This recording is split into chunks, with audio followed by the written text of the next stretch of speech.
और विपक्षी गठबंधन में इन दिनों बैठकों का दौर जारी है, लेकिन कोशिश है कि जल्द ही लोकसभा चुनाव की सीटों के बंटवारे पर सहमति बन जाए। तमाम विरोधाभास के बीच सहमति बनाना मुश्किल दिखाई पड़ रहा है, लेकिन दबाव बनाने के लिए या आपसी दल बयानबाजी से बाज नहीं आ रहे हैं। इस बीच भाजपा ने विपक्षी कवायद पर भी जो तंज है वो कसा है। लोकसभा चुनाव से पहले विपक्ष अपनी रणनीति को धार देने में जुटा है।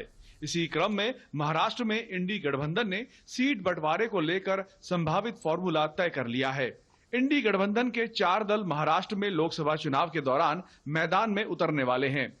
सूत्रों के मुताबिक बीजेपी को काउंटर करने के लिए कांग्रेस उद्धव ठाकरे की शिवसेना को बराबर स्थान देना चाहती है। वहीं अजीत पवार के अलग होने के बाद एनसीपी के पास ज्यादा नेता ही नहीं बचे हैं, इसलिए एनसीपी को कम सीटों पर समझौता करने के लिए मनाया जा सकता है। तो वहीं प्रकाश अंबेडकर की पार्टी बहुजन वंचित अघाड़ी को कुछ सीटें दी जा सकती हैं।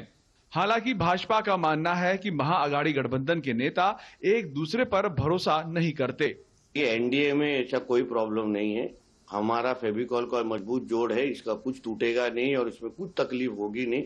हमारे तीनों लीडर मतलब देवेंद्र जी हो, हमारे एकनाथ शिंदे जी हो या अजीत दादा हो, सभी के सभी एक दूसरे से बात करके सीट शेयरिंग हमारे पार्लियामेंट्री बोर्ड से सेंट्रल लीडरशिप से बात करके लेने वाले हैं।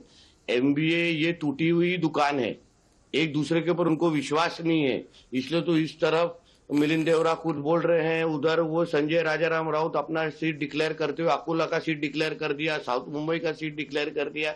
अरे जो सीट के ऊपर सालों साल ये देवरा फैमिली का अधिकार है, आप लोग अगर नरेंद्र मोदी जी का नाम नहीं होता तो उनका अरविंद सावंत का डिपॉजिट जब्त हो जाता, उस सीट के ऊपर अधिकार कैसे रख सकते हैं? मुझे लगता है बहुत मैच्योर लीडर्स है ये लोग, बहुत प्रगल्भ है और जानते कि हमने ये प्रयोग यहाँ कर दिया है, सरकार चलाई है तीनों मिलकर, तो सब तीनों भी जानते कि एक दूसरे की ताकत क्या है, महाराष्ट्र में कैसे जाना है और बराबर वो वहाँ सबसे पहले अगर गठबंधन का होगा तो इंडिया का महाराष्ट्र में होगा। तो महाविकास आघाड़ी में सीट शेयरिंग में कोई प्रॉब्लम नहीं होगा, स्मूथली होगा और मुझे लगता है कि महाराष्ट्र में जो बदलाव है वो बदलाव के असर जो है वो महाविकास आघाड़ी को ही ज्यादा फायदा मिलने वाला है और महाविकास आघाड़ी में कोई प्रॉब्लम नहीं होगा।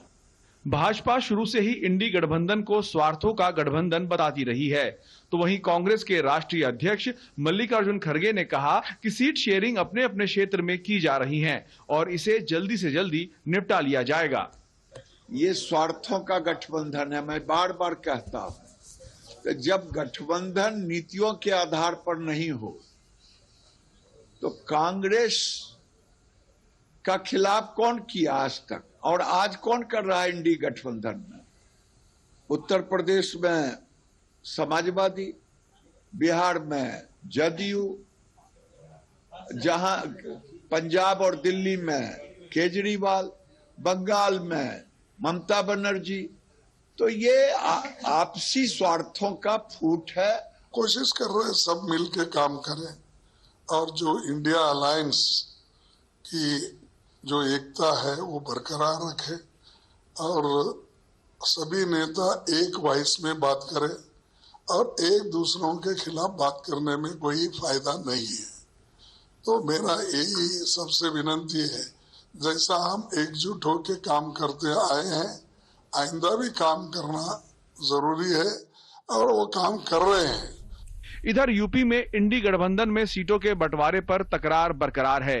कांग्रेस बहुजन समाज पार्टी को गठबंधन में लाने पर अड़ी है तो सपा इसके विरोध में है। कुल मिलाकर दोनों ही दल एक दूसरे पर दबाव बनाने की रणनीति पर चल रहे हैं। ऐसे में एक आम सहमति बनाना इंडी गठबंधन के नेताओं के लिए एक बड़ी चुनौती है।